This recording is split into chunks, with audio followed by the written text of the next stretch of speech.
This is GM Daniel Naroditsky. We are watching Grandmaster Hikaru Nakumura taking on Vladimir Fedoseev at the 2022 FIDE World Blitz Championship. These two have met so many times before. Incredibly dynamic player is Vladimir Fedoseev. He is never an easy opponent. Hikaru starts the game off with one e4 and then takes a little bit of time before deciding on the bishop's opening. Not the most common choice at the highest level, but this is a blitz game. All bets are off, and Hikaru does play this kind of bishop's opening Vienna approach pretty frequently in online chess, so he knows these structures well.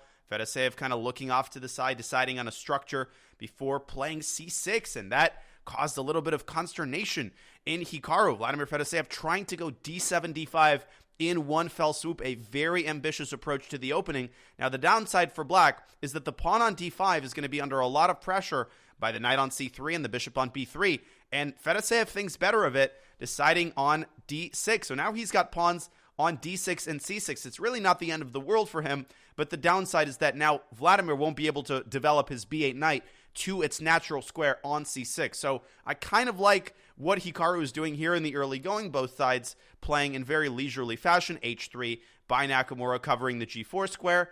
Queen to e7, typical Fedoseev style, very cagey kind of developing play.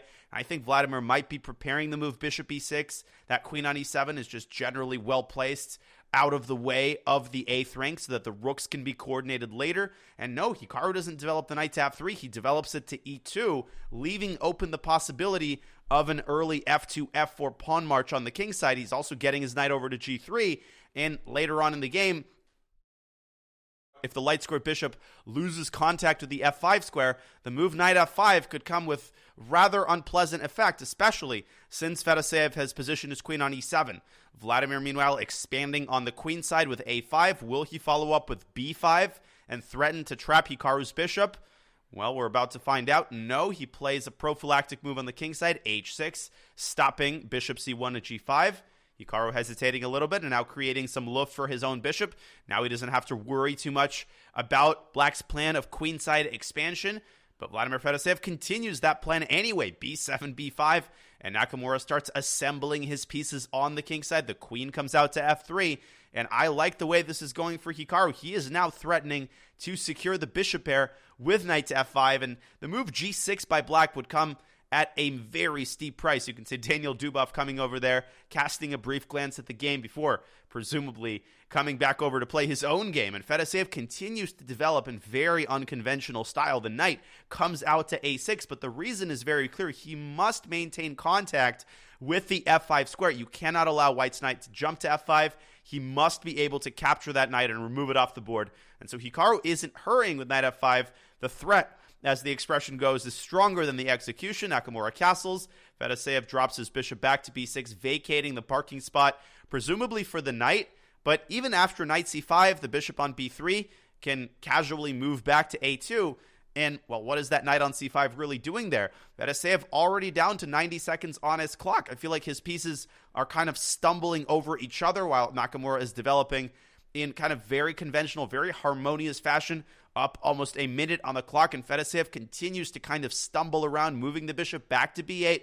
Black is still very, very solid, no big weaknesses, but Hikaru starting to wind his tentacles around black's position. There's knight f5.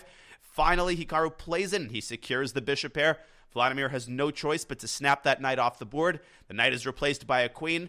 Fedoseev tries to trade the queens. Hikaru says, no way, Jose. He moves the queen back to f3. And another plan that white could now have is to open up the center with d3, d4. With the bishop pair, an opening of the center would favor white. And Fedoseev castles. And there goes d4. Hikaru doesn't think twice, opening up the center. He's got a pretty big advantage here on the clock and on the board. Fedoseev needs to pull something out of his hat here. He needs to turn this game around. And I think that might be Magnus Carlsen in that unmistakable suit jacket coming over to look at the game. And Magnus staying a little bit longer than Dubov. Vladimir Fedoseev hesitating. He's down to 46 seconds. He finally decides to take on d4. But now that bishop on d4 is a monster.